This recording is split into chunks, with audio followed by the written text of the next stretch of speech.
వివేక్ మాటలకి తెల్లగా పాలిపోయింది యశోద మొహం. అతడికి తాగుడు అలవాటు చేసి అలా కావడానికి తను కారణమేమోననుకొని మనసులో బాధపడుతూనే ఉంది యశోద. అతడు ఇంత అభాండం వేసేసరికి భరించలేకపోయింది పట్టరాని కోపంతో. నేను నీకు తాగుడు అలవాటు చేసింది అని ఆగిపోయింది. అంతలో వివేకం మేల్కొంది. అతడు తనెంతగా హింసించినా బెదిరిపోయినా అతడి మనసు మీద అది సున్నితమైన చోట దెబ్బ వేయలేదు. ఏ అజ్ఞాత కారణం వల్ల విఫలమైన మనసును మరింత చెదరగొట్టలేదు. అక్కడ ఒక్క క్షణం నిలవకుండా గదిలోంచి బయటకు వచ్చేసింది. గుండె గుబిళ్ళు మంది వివేక్కి. యశోద లేని ఆ గది అతడికి నోరు తెరుచుకున్న భూతంలాగా కనిపించింది. అక్కడ నిలవలేకపోయాడు. మనసుకి భరించరాని వ్యధ కలిగినప్పుడు వివేక్ తల్లి దగ్గర కూర్చోవడం అతనికి అలవాటు. ఆ అలవాటు కొద్దీ తల్లి గదిలోకి వెళ్ళాడు. నిశ్చితంగా నిద్రపోతుంది ప్రసూన మంచం పక్కనే మరో మంచం మీద యశోద నిద్రపోతుంది.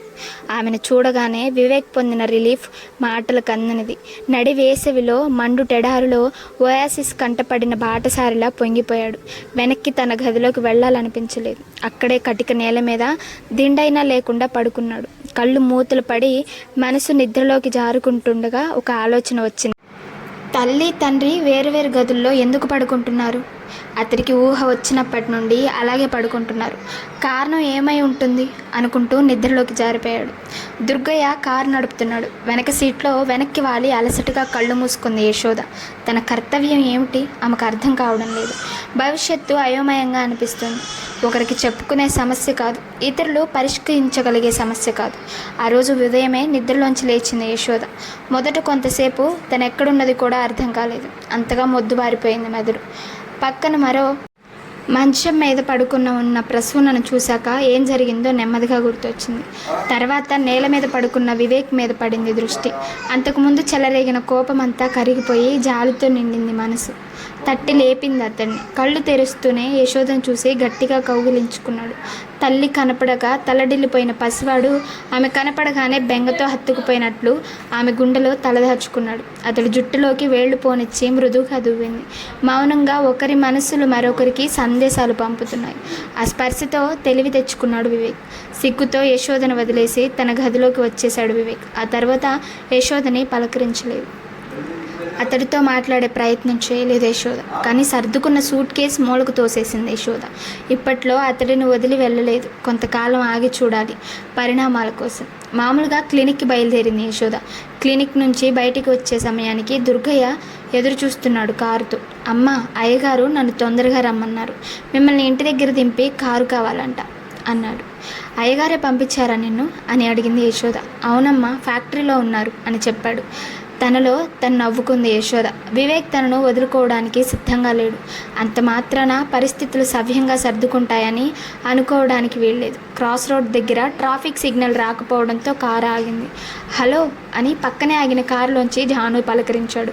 హలో అంటూనే ఉలిక్కిపడింది. జానీ పక్కనే అతడి కారులో దేవిశంకర్ గూండా నౌకర్. చిన్నతనం నుంచి వివేక్ని ఎత్తుకొని మోసానని చెప్పినవాడు. ఎందుకలా అయిపోయావు? ఇతడిని చూసావా? వీడు జగదేక వీరుడు నవ్వుతూ అన్నాడు జాని. అప్పటికే అతడు కూడా యశోదని చూశాడు. నవ్వాడు వెకిలిగా. అసలు పేరు వీరన్న. జగదేక వీరుడు నేను పెట్టుకున్న పేరు. ఏ పనైనా చెప్పు, సాధించుకొస్తాడు. అంచేత నేను ముద్దుగా పెట్టుకున్నాను ఆ పేరు అన్నాడు జాని. నీకు ఇతడు సాధించి పెట్టవలసిన పనులు ఏమున్నాయి? ట్రాఫిక్ సిగ్నల్లో గ్రీన్ లైట్ వచ్చింది. దుర్గయ్య కార్ స్టార్ట్ చేశాడు. క్రాస్ రోడ్ దాటగానే కారు ఆపు అంది యశోద. రోడ్డు వారగా కారు పార్క్ చేశాడు దుర్గయ్య. అతడి ముఖం అప్రసన్నంగా ఉంది. అప్పటికే కాస్త ముందుకు వెళ్ళిన జానీ వెనక్కి వచ్చి ఏదైనా ట్రబులా అని అడిగాడు. కాదు, నీతో మాట్లాడాలని. వెల్కమ్. కానీ ఇలా కారులో ప్రయాణం చేస్తూ మాట్లాడుకోగలమా? ఏదైనా హోటల్లో కూర్చొని మాట్లాడుకుందాం అన్నాడు. All right. దుర్గయ్య, హోటల్ అమృతాకి పోనీ. అమ్మ, అయ్యగారు కారు తొందరగా తెమ్మన్నారు. నన్ను హోటల్ దగ్గర డ్రాప్ చేసి నువ్వు వెళ్ళిపో. దుర్గయ్యకి ఎంత మాత్రమో ఇష్టం లేనట్లు అతని ముఖం చెబుతోంది. కానీ యజమానులతో తమ ఇష్టాలు ప్రకటించడానికి వీల్లేదు. 2 కార్లు హోటల్ అమృత ముందు ఆగాయి. తను దిగి కారు అయ్యగారికి తీసుకెళ్ళు అని చెప్పింది యశోద. జానీ 20 రూపాయల నోటు వీరన్న మీదకి విసిరాడు. జగదీక వీర, ఈరోజు నీ ఇష్టం వచ్చిన చోటికి పో, రేపురా అన్నాడు. చిత్తం అంటూ యశోదను చూసి వంకరగా నవ్వి వెళ్ళిపోయాడు వీరన్న. బగ్గుమంది యశోద. చేడు పురుగు అంది చేదరగా. నవ్వాడు జానీ నిర్లక్ష్యంగా. వాటితో కూడా అవసరం ఉంటుంది ఒక్కొక్కసారి అన్నాడు. ఇద్దరు రెస్టారెంట్ సెక్షన్లో కూర్చున్నారు. ఏం చెప్పను అని అడిగాడు జానీ. ఆకలి మండిపోతుంది, నీ ఇష్టం అంది Yashoda. Cutlets non with Punjab choli అని అడిగాడు. నాన్ విత్ పంజాబ్ చోలీ అని కర్రీ ఆర్డర్ చేశాడు జానీ. వెయిటర్ ఆర్డర్ తీసుకొని వెళ్ళాక, ఇప్పుడు చెప్పు ఏం మాట్లాడాలి అన్నాడు జానీ. మీ జగదేక వీరుడు గురించి. వాడి గురించా? నీకెందుకు? అయిన వాడి క్రెడిట్లో బోలెడు గొప్ప లక్షణాలు ఉన్నాయి. వాటిలో నీకు ఏది కావాలి అన్నాడు జానీ. ఏమిటా గొప్ప లక్షణాలు? వెయిటర్ ప్లేట్స్తో వచ్చాడు. అతను వెళ్లే వరకు ఆగి అన్నాడు జానీ. కూనీలు చేయగలడు, చేయించగలడు, రహస్యాలు తెలుసుకొని బ్లాక్మెయిల్ చేయగలడు, కావలసిన వారికి అందమైన అమ్మాయిల ఆచూకీ అందేయగలడు. ఇంకా చాలు చాలు, ఇలాంటి వాడితో నీకేం అవసరం? ఎవరిని కూనీ చేయించాలనుకుంటున్నావు అంది యశోద. కూనీ కాదు, నువ్వు అసహ్యించుకోనంటే చెప్తా అన్నాడు. చెప్పు. నేను చాలా మంచివాడినని చెప్పుకోను, కానీ పరమ దుర్మార్గుణ్ణి కూడా కాను. ఆడవాళ్ళ వెంటపడి వేధించి వాళ్ళని లొంగ తీసుకొని మోసం చేయను, కానీ వాళ్ళే నా కారు చూసి, నేను ఖర్చు పెట్టే విధానం చూసి నా వెంట పడతారు. నువ్వు నమ్మకపోవచ్చు, కావాలంటే నమ్ముతాను, తర్వాత చెప్పు అంది యశోద. ఈ ఆడవాళ్ళలో అన్ని రకాల వాళ్ళు ఉంటారు. సరదాగా కొంతకాలం గడిపి మర్చిపోయి ఎవరి దారిన వాళ్ళు వెళ్ళిపోయేవాళ్ళు. ఐ లవ్ యూ అంటూ నానా గోల చేసేవాళ్ళు. డబ్బు కావాలని పీడించేవాళ్ళు. అడ్రస్ వీళ్ళు కాక మరో ప్రమాదకరమైన వర్గం వాళ్ళు ఉన్నారు. వాళ్ళు ఎక్కడో ఎవరి ద్వారానో కడుపు చేయించుకొని ఆ తద్దినో నా నెత్తి మీద రుద్దాలని చూస్తారు.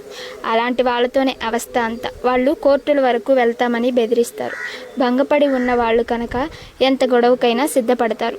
అలాంటి వాళ్ళతో డీల్ చేయడానికి వీడు అవసరం నాకు అన్నాడు జానీ. ఏం చేస్తాడు వీడు అని అడిగింది యశోద.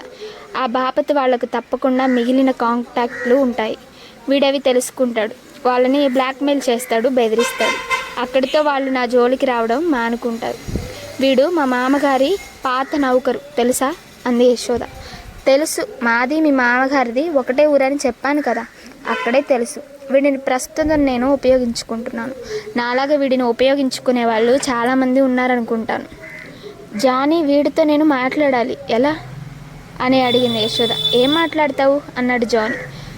ఆ ఇంటి గురించి, ముఖ్యంగా వివేక్ బాల్యం, అంటే మా మామగారి యవ్వనంలో ఉండగా జరిగిన సంగతులన్నీ తెలుసుకోవాలి. ఈ రీసెర్చ్ దేనికి? సరే, నేను కనుక్కొని నీకు చెప్తాను అన్నాడు జానీ. అలా అనొద్దు. అతడు మాట్లాడే మాటల్లో ఏది ముఖ్యమో ఏది అనవసరమో నీకు తెలియకపోవచ్చు. అతడితో నేనే మాట్లాడాలి అంది యశోద. గమ్మత్తుగా ఈల వేశాడు జానీ. ఏదైనా ఆలోచన స్ఫురించినప్పుడు అతడు అలా ఈల వేయటం అతడికి అలవాటు. ఓ, సైకాలజీ స్టడీ చేయడానికా?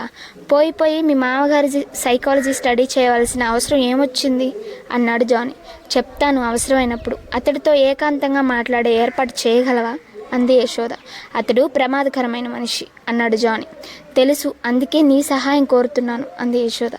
ఒక్కటే ఉపాయం, కానీ అది ఎంతవరకు మంచిదో నువ్వు ఆలోచించుకోవాలి అన్నాడు జానీ. చెప్పు అంది యశోద. నా గెస్ట్ హౌస్ ఉంది. నా కోసం అమ్మాయిలు వచ్చే గెస్ట్ హౌస్ అది. దానిలో ఒక వరండా, బెడ్రూమ్ పక్కపక్కనే ఉంటుంది. నువ్వు వరండాలో అతడితో మాట్లాడుకోవచ్చు. నేను బెడ్రూమ్లో ఉంటాను, కాబట్టి నేను ఉన్నాడంటే అతడు ఏమి చేయడు. ఈ ఉపాయం బాగానే ఉంది అంది యశోద. కానీ నీకు చెడ్డ పేరు రావచ్చును నిష్కారణంగా అన్నాడు జానీ. ఐ డోంట్ కేర్ అంది యశోద. నీ ఇష్టం. నా సలహా అడిగితే ఈ ప్రయత్నం వదిలేయమంటాను. దుష్టులకి దూరంగా ఉండాలి అన్నాడు జానీ. తెలుసు, కానీ తప్పదు. ఇది తప్ప నాకు మరో ఉపాయం లేదు అంది యశోద. వెయిటర్ కాఫీ తెచ్చాడు. జానీ బిల్ చెల్లించాడు. మీ ఇంటి దగ్గర డ్రాప్ చేయనా అని అడిగాడు. వద్దు, ఆటోలో వెళ్తాను అంది యశోద. జానీ ఆటో పిలిచాడు. యశోద ఆటోలో కూర్చున్నాక అన్నాడు.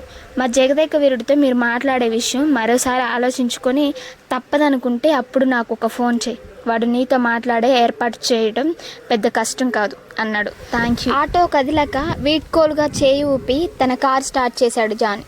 స్నానం చేసి వచ్చింది యశోద. భార్యాభర్తలిద్దరూ ఒకే గదిలో ఉంటున్నా ఒకరినొకరు తెలియని వాళ్ళలా ప్రవర్తిస్తున్నారు. డ్రెస్సింగ్ టేబుల్ ముందు కూర్చున్న యశోదకి ఎదురుగా సిల్వర్ ఫ్రేమ్లో జానీ ఫోటో కనిపించింది. ఆ ఫ్రేమ్ వివేక్కి యశోద ప్రజెంట్ చేసింది. దానిలో అతడి ఫోటో ఉండేది. అంతర్జాతీయంగా వక్తృత్వపు పోటీల్లో షీల్డ్ గెలుచుకున్నప్పుడు ఆ షీల్డ్తో సహా అతడి ఫోటో కూడా ఆ ఫ్రేమ్లో పెట్టి ప్రజెంట్ చేసింది. ఇప్పుడు ఆ ఫ్రేమ్లో జానీ ఫోటో చూడగానే రగిలిపోయింది యశోద మనసు. ఆ పని ఎవరు చేశారో, ఎందుకు చేశారో ఊహించగలిగింది. కిటికీ ముందు నిలబడి ఇటే చూస్తున్నాడు వివేక్. సహనం తెచ్చిపెట్టుకుంది. సైకాలజికల్ డిఫెక్ట్తో మదన పడుతున్న వ్యక్తి అని పదే పదే తనను తను నచ్చ చెప్పుకొని నిగ్రహం తెచ్చిపెట్టుకుంటుంది. వివేక్, ఈ ఫోటో ఇక్కడి నుంచి తీసే. ఏం? దానిని నేనే పెట్టాను అక్కడ, చాలా బాగుంది చూడడానికి అన్నాడు. బాగున్న మాట నిజమే, కానీ నా డ్రెస్సింగ్ టేబుల్ మీద వద్దు. కావాలంటే నీ ఆఫీస్ రూమ్లో డ్రాయింగ్ టేబుల్ మీద పెట్టుకో. నా కోసం కాదు నేను ఈ ఫోటో పెట్టింది, నీ కోసం, నీ సంతోషం కోసం అన్నాడు. థ్యాంక్స్, నా సంతోషం కోసం నువ్వు ఏదైనా చేయగలవా అంది. చేస్తాను, ఏదైనా చేస్తాను. నా గుండె పగిలిపోతున్నా సరే, నా రక్తం మరిగిపోతున్నా సరే, నా తల చిట్లిపోయినా సరే, నీకోసం ఏదైనా చేస్తాను అన్నాడు. ఫక్కున నవ్వింది పరమ గంభీరంగా. తెలుగు సినిమాల్లో ట్రాజడీ హీరోల డైలాగులు కొడుతున్న వివేక్ తెల్లబోయి చూశాడు. ఎందుకు నవ్వటం అన్నాడు రోషంగా. ఏం లేదు, నా కోసం, నా సంతోషం కోసం ఈ ఫోటో ఇక్కడి నుంచి తీసేద్దాం అంది. యశోద మాటలు అనగానే వివేక్ కళ్ళలో తలుక్కుమన్న మెరుపు యశోద దృష్టిని దాటిపోలేదు.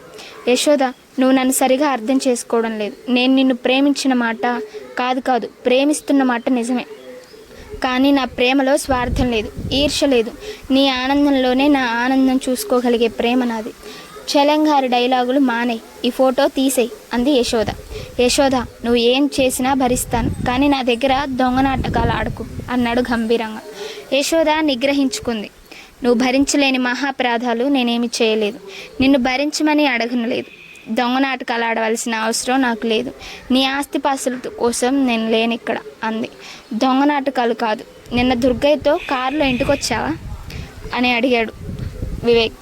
ఓ, ఇది సంగతి. అయితే దుర్గయ్య నా మీద నువ్వు పెట్టిన సిఐడి అన్నమాట. ఇది నీ ప్రేమ స్వరూపం అంది యశోద. షటప్, నేను దుర్గయ్యని పెట్టింది నీకు రక్షణగా. అతడు నా దగ్గర కరాటే నేర్చుకున్నాడు. డ్రైవింగ్ ట్రైనింగ్ కూడా నేనే ఇప్పించాను. మామూలుగా డ్రైవర్కి ఇచ్చేదానికంటే వాడికి ఎక్కువ జీతం ఇచ్చి అతడిని నీకోసం డ్రైవర్గా పెట్టాను అన్నాడు. నాకు రక్షణ దేనికి అని అడిగింది యశోద. ఒకవేళ మా నాన్నగారే నిన్ను అని అంటూ నాలుక ఖర్చుకొని ఆగిపోయాడు. అర్థమైంది యశోదకి. పెళ్ళైన కొత్తలో తనకు వడ్డించిన ప్రతిదీ అతను తిన్న తర్వాతనే తనకు పెట్టడం గుర్తొచ్చింది. ప్రాణాలైనా లెక్క చేయని ప్రేమ, చండశాసనుడైన తండ్రిని సైతం ఎదిరించే ప్రేమ. యశోద మనసు మెత్తబడిపోయింది. సౌమ్యంగానే అంది, నన్ను గురించి ఏదైనా తెలుసుకోవాలంటే నువ్వు దుర్గయ్యను అడగక్కర్లేదు, నన్ను అడిగితే నేనే చెప్తాను అంది. నేను దుర్గయ్యని ఏమీ అడగలేదు. నువ్వు హోటల్ అమృత దగ్గర కారు పంపావని చెప్పాడు, అంతే. జానీ కూడా ఉన్నాడని అన్నాడు. ఏం జరిగిందో చెప్పు అన్నట్లుంది మాటల ధోరణి. లోపల నవ్వుకుంది. జానీ అనుకోకుండా క్రాస్ రోడ్స్ దగ్గర కలిశాడు. అతని వెంట ఆగింది. చెప్పు అన్నాడు వివేక్. అతడితో మీ నాన్నగారి నౌకరు వీరన్న కూడా ఉన్నాడు అని చెప్పింది యశోద. ఓ, అలాంటి వాళ్ళు జానీతో ఉండడంలో ఆశ్చర్యం లేదు అన్నాడు వివేక్. మీ నాన్నగారి నౌకరు అతడు నాకు తెలుసు, కానీ వీరన్న జానీతో కనపడడానికి, నువ్వు జానీ హోటల్ అమృతాలో గడపడానికి లింక్ ఏమిటో అర్థం కావడం లేదు. అతడు మీకు కాపలాగా ఉంటాడనా అన్నాడు వివేక్. మెత్తబడుతున్న యశోద మనసు రాయిలా అయింది. ఒకవేళ నేను జానీతో గడపవలసి వస్తే మీ వీరన్నని కాపలా పెట్టుకొని అక్కర్లేదు, దర్జాగా అతని ఇంటికి వెళతాను అంది. పాలిపోయింది వివేక్ మొహం. చూడలేకపోతుంది యశోద. వెళ్తున్నావా అని క్షీణస్వరంతో అన్నాడు వివేక్. లేదు, ఇంతవరకు అలా అనుకోలేదు. మరి జానీతో హోటల్లో అంటూ అడిగాడు వివేక్. హోటల్లో నేను అతడితో రోజుల తరబడి గడపలేదు, కనీసం ఒక రాత్రి అయినా లేను. ఫ్రెండ్తో కలిసి హోటల్లో కాఫీ తీసుకోవడం కూడా తప్ప నీ దృష్టిలో? నీ చలం డైలాగులు అన్నీ ఈ సంకుచితత్వానికి కప్పడానికేనా? జానీ నీకు ఫ్రెండా అని అడిగాడు వివేక్. అవును అంది యశోద. అలాంటి వాళ్ళతో స్నేహం మంచిది కాదు. నేను పసిపిల్లని కాదు, ఏది మంచో ఏది చెడో నాకు తెలుసు. అవునులే, నేను ఇలాంటి సమయంలో నీలో పెరుగుతున్న శిశువు తండ్రి నీతోనే ఉండాలని కోరుకోవడం సహజం. సహించలేకపోయింది యశోద. వివేక్ చొక్కా కాలర్ పట్టుకొని కోపంగా ఊగుతూ అంది. నువ్వు మనిషివి కాదు, పశువువి. నీలో ఉన్నది ప్రేమ కాదు, పచ్చి పైశాచికత్వం. మానసిక క్షోభ భరించలేక మంచం మీద బోర్లా పడుకొని కుమిలి ఏడ్చింది. చిత్రంగా ఆమె అలా ఏడుస్తుంటే వివేక్ ఏదో సంతృప్తి కలిగింది. పైకి ఏడవకపోయినా అతడి మనసులో లోపల మరిగిపోతుంది. కన్నీళ్ళకి అతీతమైన దుఃఖం అతనిది. తన మనసు అంతగా క్షోభిస్తున్న యశోద మాత్రం నవ్వుతూ నిర్లక్ష్యంగా తిరగడం అతనికి సహింపరానిదిగా ఉంది. ఇప్పుడు యశోద కూడా ఏడుస్తుంటే తనతో పాటు ఆమె కూడా క్షోభిస్తున్నందుకు కొంత శాంతిగా ఉంది మనసుకు. కానీ ఆ సంతృప్తి క్షణికమే. పొంగి వచ్చే దుఃఖాన్ని అణుచుకుంటూ యశోద ఏడుస్తుంటే చూడలేకపోయాడు. దగ్గరగా వెళ్ళాడు ఓదార్చాలని. కానీ యశోద తోక తొక్కిన తాచులా బుసుకొట్టి చీత్కారం చేసింది. చెదిరిపోయాడు, పారిపోయాడు. యశోద పుట్టింటికి వచ్చి 3 రోజులైంది. కానీ అత్తగారింటికి వెళ్తానని అనడం లేదు. పార్వతికి దక్షిణామూర్తికి ఆందోళనగా ఉంది. అత్తగారిల్లు పుట్టిల్లు ఒకే ఊళ్ళో ఉండడం వల్ల యశోద తరచూ పుట్టింటికి వచ్చిపోతుండడం మామూలే. యశోద వరుసగా 4 రోజులు రాకపోతే పార్వతి బెంగ పెట్టుకొని ఫోన్ చేసేది. కానీ ఎప్పుడు వచ్చినా 2-3 గంటల కంటే ఎక్కువ ఉండేది కాదు యశోద. ఒక్క రాత్రి కూడా పుట్టింట్లో పడుకోలేదు. పార్వతి పైకి నిష్ఠూరాలాడిన కూతురు అల్లుడుల అన్యోన్యం చూసుకొని మురిసిపోయేది. అలాంటిది 3 రోజులైనా అత్తవారింటి ప్రస్తావన లేకపోవడం పార్వతికి మూర్తికి ఆశ్చర్యం కలిగించింది. భయమూ వేసింది. కట్టుబట్టలతో హ్యాండ్ బ్యాగ్తో వచ్చింది యశోద. తనకు కావలసినవన్నీ పుట్టింట్లోనే కొనుక్కుంది. యశోద ఒకేసారి 1 డజను చీరలు, వాటికి సరిపోయే జాకెట్లు వగైరాలు కొనుక్కోవడం పార్వతికి ఆందోళన కలిగించింది. ఒకసారి యశోదతో మాట్లాడి విషయం ఏమిటో తెలుసుకో అన్నాడు మూర్తి. నేను అదే అనుకుంటున్నాను. ఒట్టి మనిషి కూడా కాదు, మనకి యశోదని బాగా తెలుసు. తొందరపడి ఆవేశంలో నిర్ణయం తీసుకునే పిల్ల కాదది. అందుకే మరింత బెంగగా ఉంది. చారిస్తంగా అమ్మమ్మల కాలం నాటి నీతులు చెప్పి దాని మనసు బెదరగొట్టకు, విషయం తెలుసుకో అంతే హెచ్చరించాడు మూర్తి. తలూపింది పార్వతి. అమ్మమ్మల కాలం అయినా ఏ కాలం అయినా ఆడదాని జీవితంలో పెద్ద మార్పు లేదు అనుకుంది నిరాశగా. క్లినిక్ నుండి పుట్టింటికే వచ్చింది యశోద. టిఫిన్లు అయిన తర్వాత అసలు విషయంలోకి వచ్చింది పార్వతి. ఎన్ని రోజులు ఇక్కడ ఉండిపోయావు? అల్లుడు గారు నీకోసం బెంగ పెట్టుకోరా? ఇలాంటి పరిస్థితి వస్తుందని ఎదురు చూస్తూనే ఉంది యశోద. సమస్య అతి సున్నితమైనది. దీనికి తను ఒక్కరితే అయితే ఎలాగైనా తట్టుకోగలదు. తల్లికి ఎలా వివరించాలో అర్థం కావడం లేదు. ఎన్ని రోజులైందే? మహా 3 రోజులేగా. గారాలు పోతూ చిన్నపిల్లలాగా అంది యశోద.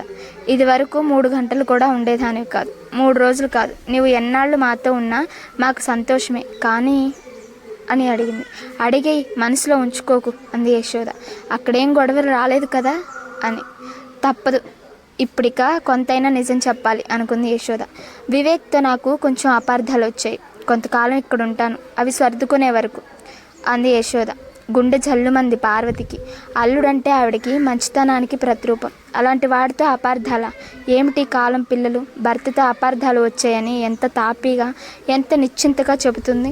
వచ్చి కూతురి పక్కన కూర్చుంది పార్వతి. అపార్థాలు వస్తే వెంటనే సర్దుబాటు చేసుకోవాలి కానీ ఇలా దూరం వచ్చేసి మరింత పెంచాలనుకుంటారా?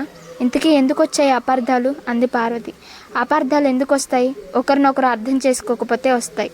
నవ్వటానికి ప్రయత్నించింది. పార్వతి వదలలేదు. ఏ విషయంలో వచ్చాయి అపార్థాలు? ఎందుకు జరిగింది? నాకు వివరంగా చెప్పు అంది. నేను జానీతో మాట్లాడానని అతడు అనుమానించాడు. గుండె జల్లుమంది పార్వతికి. మిగిలిన ఏ విషయాల మీద అపార్థాలు వచ్చినా పర్వాలేదు, కానీ ఇలాంటి అనుమానాలైతే కొంపలు మునుగుతాయి. నువ్వు జానీతో ఎందుకు మాట్లాడావు అంది పార్వతి. ఏం మాట్లాడితే? ఒకరిపై మరొకరికి అనురాగము విశ్వాసము ఉండాలి. మాట్లాడినంత మాత్రాన అపార్థాలు రావాలా? ఏ విషయంలో మాత్రం అపార్థాలు, తర్జన భర్జనలు, గొడవలు ఇవన్నీ దేనికి అంది. ఇష్టమైతే కలిసి ఉండాలి, లేకపోతే విడిపోవాలి అంది యశోద. హడలిపోయింది పార్వతి. ఇప్పటి వరకు ఆవిడ ఇవన్నీ ఏవో చిలిపి తగులనుకుంటుంది. విషయం ఏదో ఉంది. యశోదకి నచ్చజెప్పి కాపురం నిలబడేలా చూడాలి. యశు, ఏమిటమ్మా ఇది? విడిపోయే ప్రస్తావన దేనికి? ఏం జరిగింది? తల్లి ఆందోళన అర్థమైంది. యశోదకే మనసు కృంగిపోయింది. ఈ సమస్యలో తను ఒక్కరితి లేదు. ఇటు తల్లి అటు అత్తగారు ఉన్నారు. ఏమీ లేదమ్మా, అన్నీ సర్దుకుంటాయి. కొంచెం టైం కావాలి. నన్ను ఇక్కడ కొన్ని రోజులు ఉండనీయలేవా అంది యశోద. అలా మాట్లాడుకు యేషు. నువ్వు ఎన్నాళ్ళున్నా నాకేం కష్టం, కానీ నీ సంసారం అంది పార్వతి. అది నా సంసారం మాత్రమేనా? అతని సంసారం కాదా? నిలుపుకోవాలనే ఆశ ప్రయత్నం ఇద్దరిలోనూ ఉండక్కర్లేదా అంది. పార్వతికి ఉక్కిరి బిక్కిరిగా ఉంది. ఈ భాష కొత్తది, ఇప్పుడిప్పుడే సమాజంలోకి వస్తుంది యశోద. పార్వతికి పూర్తిగా వంటబట్టలేదు. ఇంకా పోనీ జానీతో మాట్లాడటం మానేస్తే అంది. యశోద కళ్ళలో నీళ్లు తిరిగాయి. అమ్మా, నువ్వు నన్ను కూడా అనుమానిస్తున్నావా అంది. చాచా, అది కాదు. ఏమిటంటే భర్తకి ఇష్టం లేని వాళ్ళతో మాట్లాడొద్దు అని చెప్పబోతుంది తను. యశోద భరించలేదు. అలాంటి భావాలు ఆలోచించి నెమ్మదిగా అంది. వివేక్ దుర్మార్గుడైతే నువ్వు ఎదిరించడం న్యాయం, కానీ మీకిద్దరికీ ఒకరంటే ఒకరికి ప్రేమ ఉన్నప్పుడు చిన్న చిన్న కారణాలతో జీవితం నాశనం చేసుకోవడం ఏం న్యాయం చెప్పమ్మా? ఆడదానికి సహనం ఉండాలమ్మా అంది పార్వతి. భరించలేకపోయింది యశోద. సహనం నేనెంత సహనంతో ఉన్నానో, ఎంతెంత సహించానో అని ఊహించగల. వివేక్ కోసమే, వివేక్ని ప్రేమిస్తున్నాను కనుకనే ఇప్పుడైనా ఇలా రావటం ఇద్దరికీ మంచిదనుకున్నానే వచ్చాను. లేకపోతే నేను వివేక్ని వదిలి రాగలిగేదాన్ని కాను. ఏడుస్తూ తల్లి ఒళ్ళో తలదాచేసుకుంది యశోద. ఇంటి ముందు కారు ఆగిన చప్పుడు విని బయటికి వచ్చింది పార్వతి. కారులోంచి దిగుతున్న ప్రసూనను చూసింది. సాక్షాత్తు దేవదూత తన ఇంటి ముందు వాలినట్లే అనిపించింది. రండి రండి వదిన గారు అంటూ సంభ్రమంగా ఆహ్వానించింది పార్వతి. యశు ఎవరొచ్చారో చూడు అంటూ హడావిడి చేసింది. యశోదకి కూడా ప్రసూనను చూడగానే పట్టరాని ఆనందం కలిగింది. లేచి వెళ్ళి పాదాలకు నమస్కారం చేసింది. మీ భార్యాభర్తలు అన్యోన్యానురాగాలతో 10 కాలాల పాటు ఆనందంగా వర్ధిల్లాలి అని ఆశీర్వదించింది ప్రసూన. పార్వతి కాఫీ పలహారాల కోసం హడావిడి చేయబోతే అవన్నీ ఇప్పుడొద్దు, వెంటనే వెళ్ళాలి. యశోద త్వరగా బయలుదేరి వెళ్దాం అంది ప్రసూన. యశోద ఒక్కసారి ప్రసూన ముఖం వంక చూసి తలదించుకుంది. లేచే ప్రయత్నం చేయలేదు. యశోద భుజం చుట్టూ చేయి వేసి లాలనగా తట్టింది ప్రసూన. యశోద, నువ్వు నమ్ముతావో లేదో కానీ నేను కూడా విమెన్ విచ్ సపోర్టర్నే. విమెన్ విచ్ కోసం పోట్లాడమంటే ఇంట్లోంచి పారిపోవడం కాదు, ఇంట్లోనే ఉండి పోట్లాడి సాధించుకోవడం. పిచ్చి పిల్ల, నేను పడిన సంఘర్షణతో పోలిస్తే నీదెంత మాత్రం. నేను సాధించిన విజయంతో పోలిస్తే నువ్వు సాధించినది ఏముంది? ఆశ్చర్యంగా ఉంది యశోద. అత్తగారి వ్యక్తిత్వం యశోదకి ఎప్పుడు పరమాద్భుతంగానే ఉంటుంది. పోట్లాడడానికి కాదత్తయ్య, నేను అక్కడ ఉండకపోవడమే వివేక్కి బాగుండేలా ఉంది. ఏమిటి అని విస్తుపోయేలా నవ్వింది ఆవిడ. నువ్వు ఒక్కసారి ఇంటికొచ్చి చూడు, వాడికి ఏది బాగుంటుందో నీకే తెలుస్తుంది. ఏదో పెద్ద జబ్బు చేసి పస్తులున్న వాడిలా తయారయ్యాడు. 2 రోజుల నుంచి వాళ్ళ నాన్నగారితో వెళ్ళడం లేదు. ఇవాళ కూడా బయలుదేరకుండా పడుకుంటే నిన్ను తీసుకురమ్మని ఆయనే పంపించారు. పద బయలుదేరు. యశోద లేచింది హ్యాండ్ బ్యాగ్ అందుకొని. అమ్మ వెళ్ళొస్తాను అంది. ఒక్క నిమిషం ఉండు అంది పార్వతి. పార్వతి గబగబా యశోద కొన్న కొత్త బట్టలన్నీ ఎయిర్ బ్యాగ్లో కూరి తీసుకొచ్చింది. ఇవి ఇక్కడ ఉండని అంది యశోద. వద్దు, మళ్ళీ రాకూడదు. ఆ మాటకి వీపురాళ్ళిద్దరూ మనసారా నవ్వుకున్నారు. మాసిన గడ్డంతో దిగులు నిండిన కళ్ళతో వాలు కుర్చీలో పడుకుని ఉన్నాడు వివేక్. నిద్రపోవడం లేదు. ఏదో తీవ్రంగా ఆలోచిస్తున్న వాడిలా ఉన్నాడు. ఎర్రగా ఉన్నాయి కళ్ళు. గదిలోకి వచ్చిన యశోదను చూడగానే చిరునవ్వుతో ముఖమంతా వెలిగింది. దిగ్గున లేచి ఒక అడుగు ముందుకేసి ఆగిపోయాడు. అతడి ఒళ్ళలోంచి ఏదో కింద పడింది. ఏమిటా అని చూసింది యశోద. Johnny photo. అనంత పద్మస్వామి క్లినిక్కి వచ్చింది యశోద. జానీ విషయంలో వివేక్ అనుమానాలు చూశాక కొంతకాలం అతనితో మాట్లాడకపోవడమే మంచిదనుకుంది. అంచేత వీరన్న విషయం డైరెక్ట్గా అనంత పద్మస్వామితో మాట్లాడడమే మంచిదనుకుంది. గుడ్ మార్నింగ్ డాక్టర్ చిరునవ్వుతో విష్ చేసింది యశోద. యశోద ప్రెగ్నెన్సీ గురించి. వెరీ గుడ్ మార్నింగ్ అన్నాడు డాక్టర్ హుషారుగా. కూర్చోమని సోఫా చేపించాడు. టీ ఆఫర్ చేశాడు. యశోదని అతను ఎప్పుడు కస్టమర్ లాగా చూడడు, ఫ్రెండ్ లాగా ట్రీట్ చేస్తాడు. సైకాలజిస్ట్గా అమ్మాయిని తెలివితేటల పట్ల అతనికి గౌరవం ఉంది. So your problem is solved అన్నాడు అర్ధయుక్తంగా. నో డాక్టర్ తలదించుకొని అంది. అంటే అని అడిగాడు డాక్టర్. వివేక్ యథాప్రకారమే ఉన్నాడు. తాగకపోతే నరక దృశ్యాలు కనిపిస్తాయి, తాగితే తెలివి తప్పి మత్తుగా నిద్రపోతాడు. ఓ కొన్ని క్షణాలు ఆగాడు. సంకోచం చీల్చుకుంటూ అడిగాడు, మరి నువ్వు? ఏం జరిగిందో ఎలా జరిగిందో నాకు తెలియడం లేదు డాక్టర్. దీనివల్ల ప్రాబ్లమ్స్ పెరిగాయి. వివేక్ నన్ను అనుమానిస్తున్నాడు. ఓ అంబారిసింగ్గా ఫీల్ అయినప్పుడు డాక్టర్ అలా ఓవల్ మాటున తన ఇబ్బంది కమ్ముకుంటాడు. కానీ ఇప్పుడు నేను వచ్చింది నా ప్రాబ్లం గురించి కాదు డాక్టర్. వివేక్ ప్రాబ్లం సాల్వ్ చేయడానికి ఒక క్లూ దొరికింది. కుతూహలంగా ముందుకు వంగాడు డాక్టర్. ఏమిటది? మా మామగారి దగ్గర చాలా చిన్నప్పటి నుంచి వీరన్న అనే ఒక నౌకరు ఉన్నాడట. అతడికి వివేక్ బాల్యంలో సంగతులన్నీ తెలుసునట. అతడు ప్రస్తుతం ఇక్కడే ఉన్నాడు. అతడితో మాట్లాడితే ఏమైనా ప్రయోజనం ఉంటుందేమో. నువ్వు మాట్లాడి చూడకపోయావా? అతడు గూండా నౌకరు. అతడితో మాట్లాడడం ప్రమాదకరమని హెచ్చరించారు అందరూ. ప్రమాదం సంగతి వదిలేయండి. ఇంట్లో మాట్లాడితే అత్తగారు మామగారు ఇద్దరు ఒప్పుకోరు. బయట మాట్లాడితే అందరూ తగిన ఏర్పాట్లు చేసుకోవాలి. నేను ఆడదాన్ని కావడం వల్ల అతి సామాన్యమైన విషయం పరమ వికృతంగా రూపొందే ప్రమాదం ఉంది. వద్దు, అతడితో నేనే మాట్లాడతాను. వివేక్కి ఫోన్ చేస్తాను అతడిని పంపమని. థ్యాంక్ యూ డాక్టర్, ఇది చెప్పటానికే వచ్చాను అంది యశోద. అనంత పద్మనాభ స్వామికి నమస్కారం చేసి వెళ్ళిపోయింది. ఆమె వెళ్ళిపోయాక కూడా స్వామి ఆమెని గురించి ఆలోచించాడు.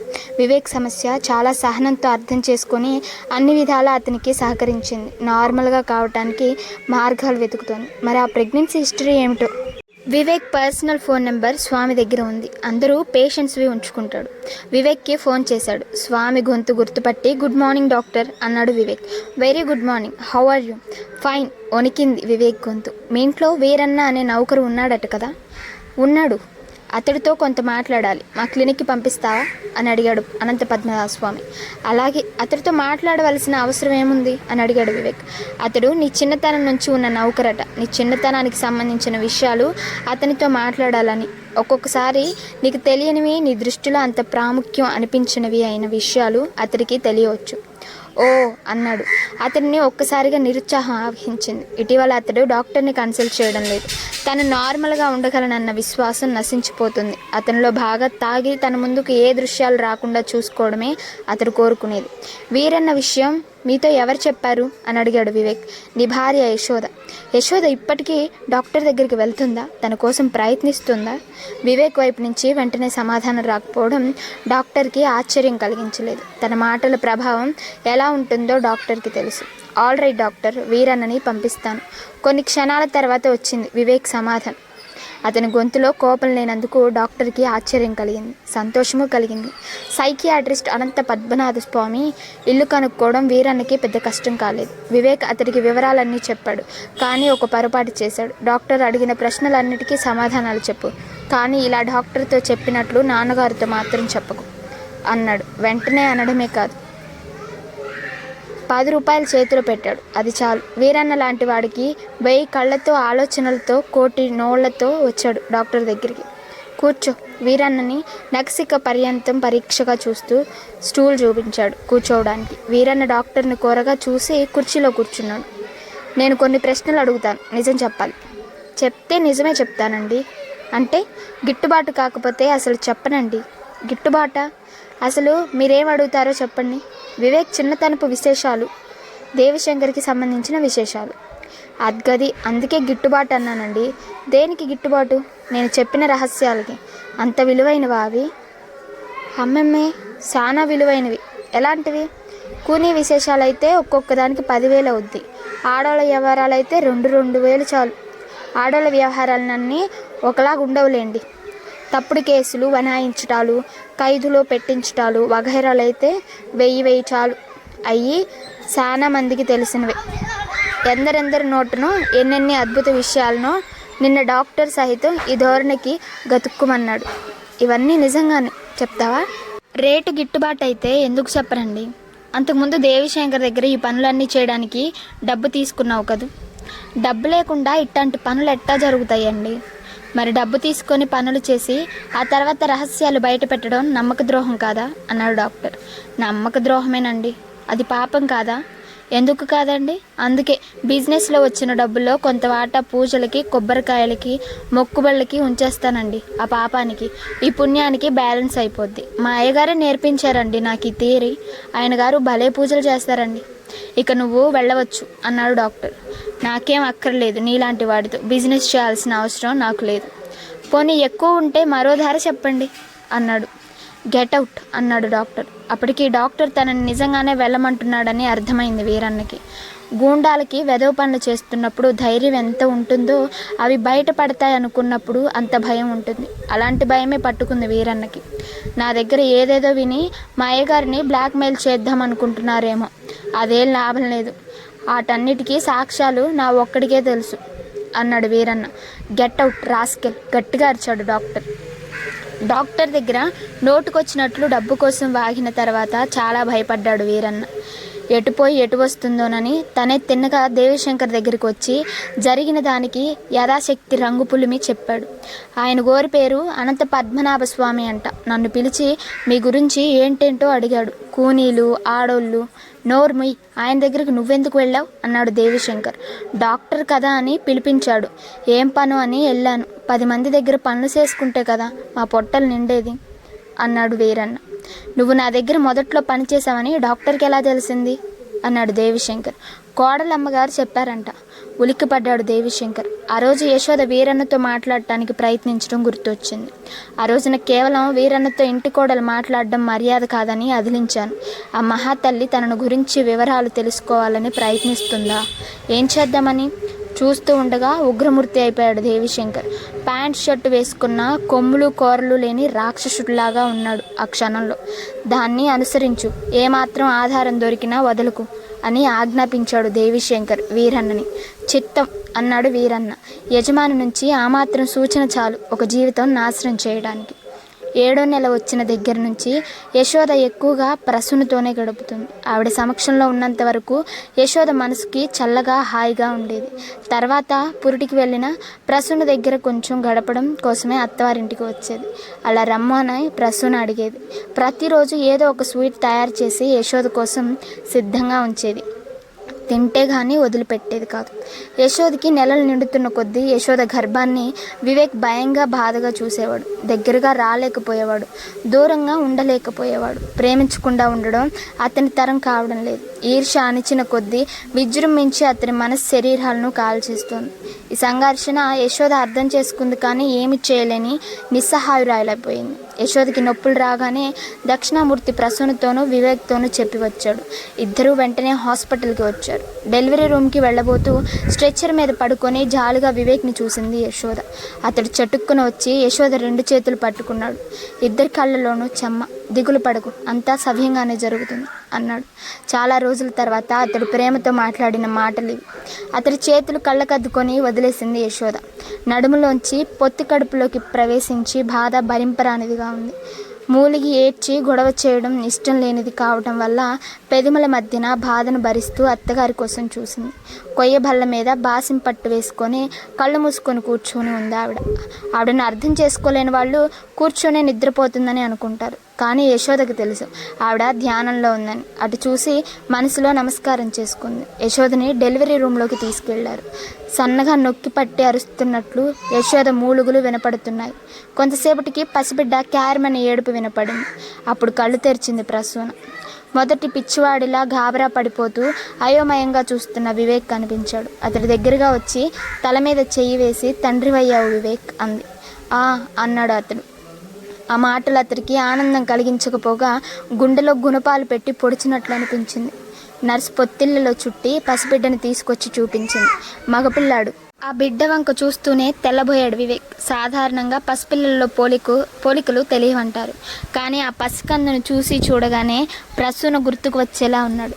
పసివాడి మీద నుంచి దృష్టి మరల్చలేకపోతున్న వివేక్, నీ దిష్టి కొడుతుంది మీ బాబుకి అని వేళాకోళం చేసింది ప్రసూన కూడా చాలా స్పష్టంగా కడుపడుతున్న తన పోలిక గుర్తించింది. ఆనందాన్ని మనసులో దాచుకొని తల మీద చెయ్యి వేసి లోపల అస్పష్టంగా ఆశీర్వదించుకుంది. ఇంక నేను వెళ్తాను, వివేక్ వస్తావా? స్నానం చేసి విశ్రాంతి తీసుకుంటాను అని బయలుదేరింది. వివేక్ తల్లి వెంట వచ్చాడు. కానీ అతడి మనసుని పసివాడి రూపం గాలం వేసి లాగుతున్నట్లు అనిపించింది. ఎంతగా మర్చిపోదామనుకున్నా మర్చిపోకుండే ఆ పసిముఖం అతని ముందుకు వస్తుంది. దేవిశంకర్ హాస్పిటల్కి వెళ్ళి పసివాడిని చూసి వచ్చాడు. ప్రసన్న పోలికలు అతడు గుర్తించాడు. మనవడి మీద మమకారము, కోడల మీద ద్వేషము ఒకే క్షణంలో పొంగాయి అతనిలో. ఇంటికి రాగానే భార్యతో అన్నాడు దేవిశంకర్, పసివాడు నీలాగే ఉన్నాడు.